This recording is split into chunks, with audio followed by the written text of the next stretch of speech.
Jesús a sus discípulos: habéis oído que se dijo, amarás a tu prójimo y aborrecerás a tu enemigo.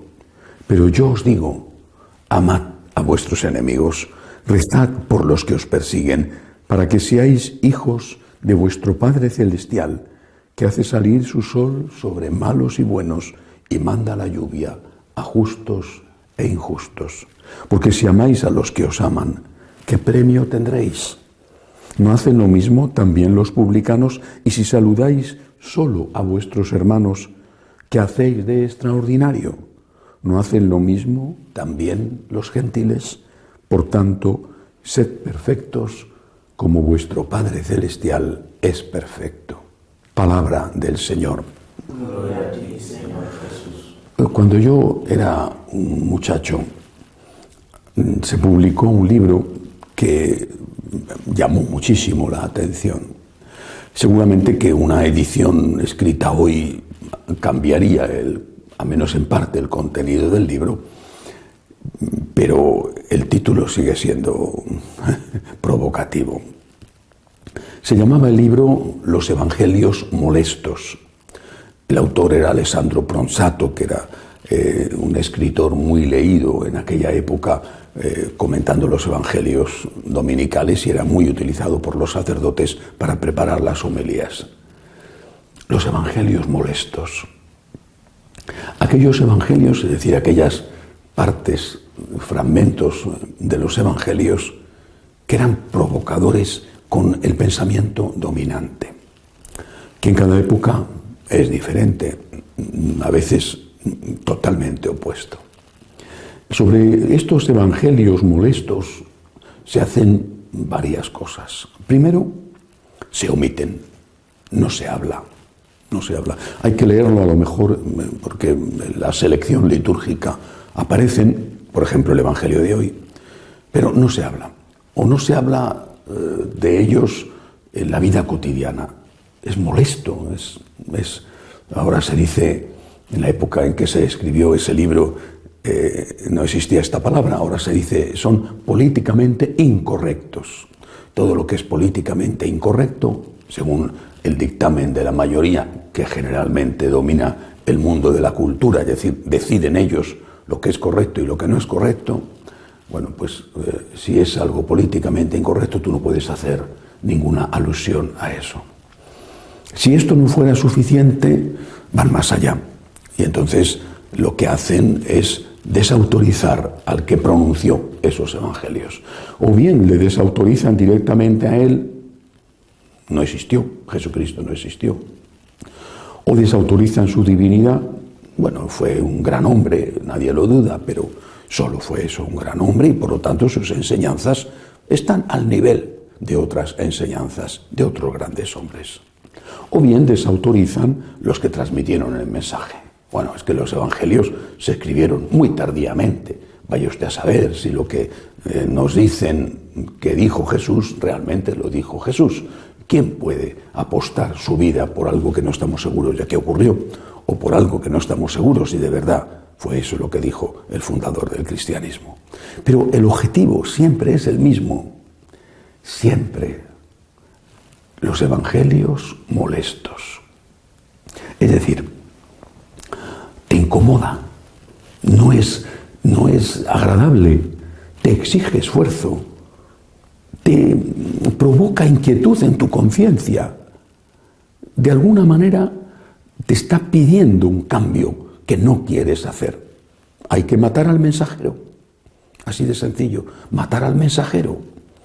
Y matar al mensajero es: Jesús no existió, Jesús fue solo un hombre, ¿quién sabe lo que dijo Jesús? O bien hagamos silencio sobre este mensaje incómodo. ¿Cuáles serían hoy algunos de los mensajes de Jesús políticamente incorrectos? ¿Cuáles serían hoy algunos de los evangelios molestos? Por ejemplo, ¿de qué no se habla? Eso nos da una pista. ¿De qué no se habla? No se habla del cielo, no se habla de la vida eterna, no se habla, por supuesto, del infierno, no se habla de la resurrección. ¿Y por qué? ¿Por qué? Porque nos dijeron, hace ya más de 100 años, Nos dijeron que afirmar que había vida eterna contribuía a que los pobres aceptaran su condición, los que sufren la injusticia no se rebelaran contra sus opresores. Hablar de la vida eterna convertía a la religión, y en particular al catolicismo, en la droga, en el opio del pueblo. Se ha acabado. No podemos contrariar a los marxistas que mandan en el mundo de la cultura. Punto. No se habla más de la vida eterna. ¿Cómo va a tener ese mal gusto? No digo que no exista. También seguramente llegan a pensar que no existe, pero de momento ya no hablamos, no podemos contrariar a nuestros amos en la tierra. ¿De qué más no se habla? Por ejemplo, no se habla del perdón. Tan importante, no se habla del perdón. ¿Y por qué no se habla del perdón? Por el mismo motivo. Si tú hablas del perdón, incluso del amor al enemigo, que es el Evangelio de hoy, el Evangelio de ayer también, entonces no puedes estar reivindicando una lucha que tiene como ingrediente fundamental el odio. El odio.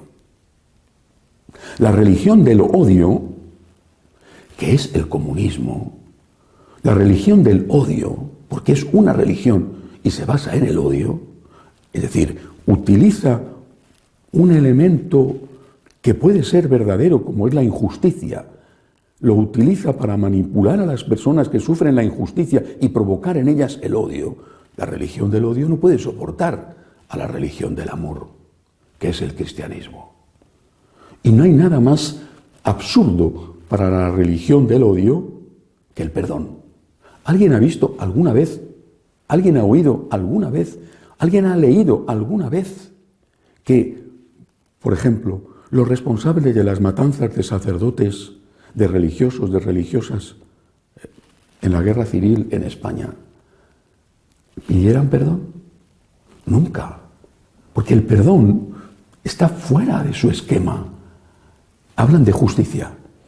La justicia es una cosa estupenda. Claro que hay que hacer justicia y hay que pedir justicia y hay que exigir justicia. Pero ¿por qué tiene que estar reñida la justicia con el perdón?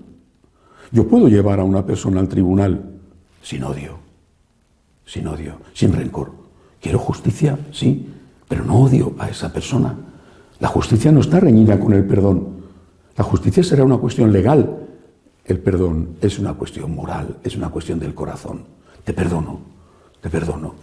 Me has robado y quiero que me devuelvas lo que me has robado. Me has calumniado y quiero que limpies mi nombre. Pero yo te he perdonado, porque necesito que Dios me perdone a mí. Y porque eso es lo que me ha mandado el Señor.